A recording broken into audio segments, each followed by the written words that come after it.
Hello, എൻ്റെ പേര് പാർവതി ജയസ്. ഈ വർഷം യൂണിയൻ ബാങ്ക് ഓഫ് ഇന്ത്യയിൽ ലോക്കൽ ബാങ്ക് ഓഫീസറായിട്ട് സെലക്ഷനായി. ഞാൻ IAS സ്റ്റുഡൻ്റാണ്. ഞാൻ 2023 എൻഡിലാണ് IAS ജോയിൻ ചെയ്തത്. എൻ്റെ PG പഠിത്തം കംപ്ലീറ്റ് ചെയ്തിട്ടായിരുന്നു ജോയിൻ ചെയ്തത്. ഫിസിക്സ് ആയിരുന്നു എൻ്റെ സബ്ജക്റ്റ്. അപ്പോൾ ജോയിൻ ചെയ്തൊരു 6 മാസം കഴിയുമ്പോൾ തന്നെ എനിക്ക് ബാങ്കിങ് എക്സാംസിൻ്റെ നല്ലൊരു ഫൗണ്ടേഷൻ IAS ക്ലാസ് വെച്ച് എനിക്ക് ഡെവലപ്പ് ചെയ്യാൻ പറ്റിയിട്ടുണ്ട്. ഞാൻ സ്ട്രഗിൾ ചെയ്യുന്ന സബ്ജക്റ്റ് GAയും ഇംഗ്ലീഷും ആയിരുന്നു. അത് രണ്ടും നല്ലപോലെ ഇമ്പ്രൂവ് ചെയ്യാൻ IAS ക്ലാസ്സാണ് ഹെൽപ്പ് ചെയ്തത്. ഫാക്കൽറ്റിയും അതേപോലെ ക്വാളിറ്റി ഓഫ് ടീച്ചിങ്ങും വളരെ നന്നായിട്ട് തോന്നിയിട്ടുണ്ട്.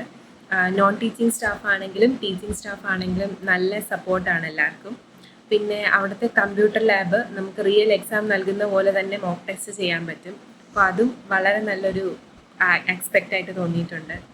അതുപോലെ ഡെയിലി എഡിറ്റോറിയൽസ് ഉണ്ടായിരുന്നു. ഡിസ്ക്രിപ്റ്റീവ് റൈറ്റിങ്ങിനും അതേപോലെ റീഡിങ് കോംപ്രിഹെൻഷനും അത് ഒത്തിരി ഹെൽപ്പ് ചെയ്തിട്ടുണ്ട്. അതുപോലെ വീക്ക്ലി GA ടെസ്റ്റ് ഉണ്ടായിരുന്നു. മെയിൻസിന് പ്രിപ്പയർ ചെയ്യുന്ന സമയത്ത് വീക്ക്ലി GA ടെസ്റ്റ് ഒക്കെ വളരെ ഹെൽപ്ഫുള്ളായിരുന്നു. അതേപോലെ ഡെയിലി പ്രിലിംസും എക്സാംസ് ഒക്കെ ഉണ്ടായിരുന്നുകൊണ്ട് നമ്മൾ അറിയാതെ തന്നെ സ്പീഡ് ഇമ്പ്രൂവ് ചെയ്യും. അത്രയും കൺസിസ്റ്റൻ്റ് ആയിട്ട് നമ്മൾ വർക്ക് ചെയ്യുന്നുണ്ട്.